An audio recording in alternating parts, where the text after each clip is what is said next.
Баршаңызға қайырлы күн, сіздермен бірге Сандуғаш.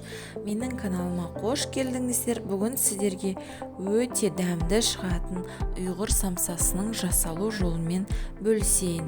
Және құрамы мен мөлшерін описание бөлімінде жазып қалдырамын. Видеоны соңына дейін көріп, менімен бірге болыңыздар.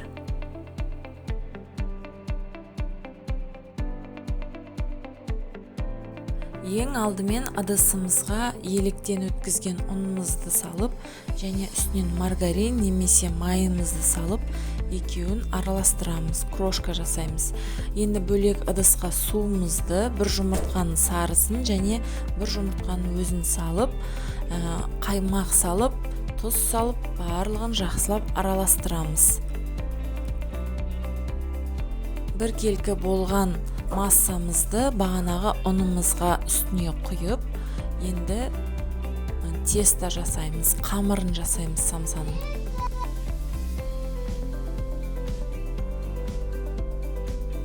Осылай бір келкі болған қамырымыздың салафанмен бетін жауып, біраз уақыт тындырып қоямыз. Енді ортасына жағатын майды ертіп аламыз.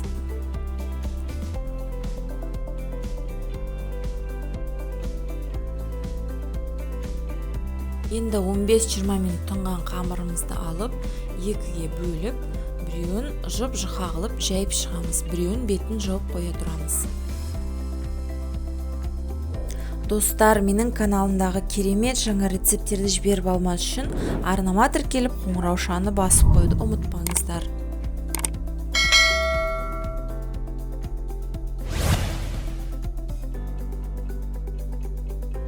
Және осында үлкен болып жайған кезде кукурузный крахмал пайдаланып жаямыз. Сонда қамырымыз жабысып қалмайды. Ол міндетті емес, ұнмен де жая беруге болады. Бірақ кукурузный крахмалмен қытырлақ әдемі болып шығады. Енді бұл қамырды бір шетке ала тұрып, екінші қамырын жаюға кірісеміз.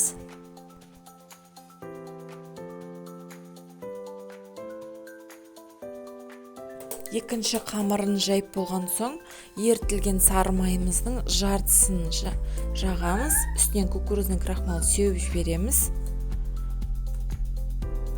Енді бағанағы жайылған екінші қамырымызды үстіне қойып, оның үстіне де сары май құйып, жақсылап жайып шығамыз.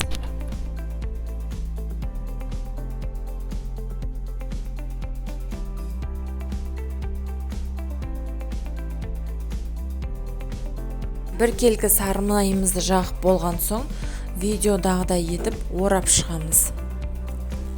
Қамырымызды орап, салафанға салып, холодильникке 4 сағатқа қойып қоямыз. Енді начинкасына пиязды майдалап жақсылап турап аламыз. Туралған пиязымызды қолымызбен осылай қатты мұжып, үстінен фаршымызды салып, тұз салып, қара бұрыш салып, және өздеріңіз ұнататын приправа, зира қоссаңыздар болады. Барлығын салып, жақсылап араластырып, начинкасын дайындаймыз.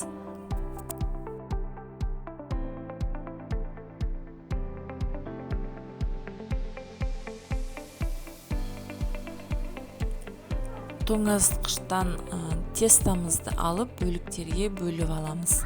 Осы тестодан менден үлкен 15 штук самса шықты. Кішіректеу жасасаңыздар 20 штук шығады. Егер одан да көп жасайым десеңіздер, 2 есе көбейтсеңіздер болады.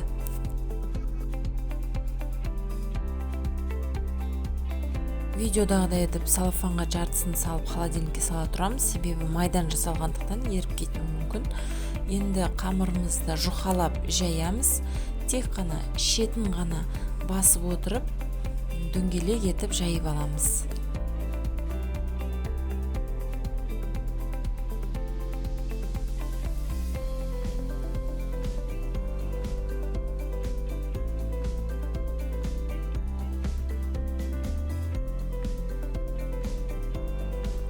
Ортасына салмамызды салып, шетін жақсылап түйеміз.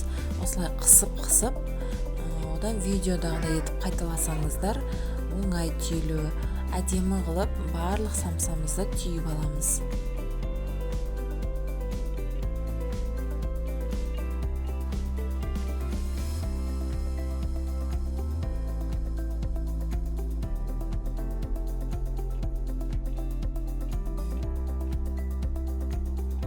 астына пергамент бумагасы төселген ыдысымызға самсаларымызды тізіп қойып шығамыз. Және 220 градус қызған пеште беті қызарғанша пісіріп аламыз.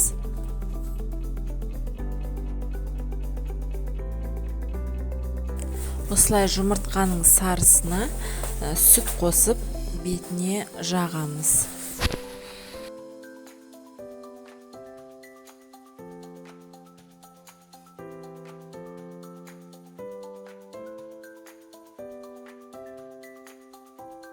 Қалауларыңыз бойынша осылай мак, кунжут сепсеңіздер болады бетіне. Өте аппетитный, әдемі көрінеді.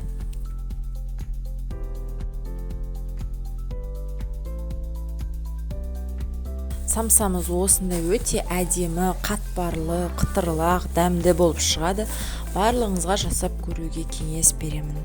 Назарларыңызға көп рахмет. Видеоларым сіздерге ұнаса немесе пайдалы болса, лайк басып, комментарий жазып қойыңыздар.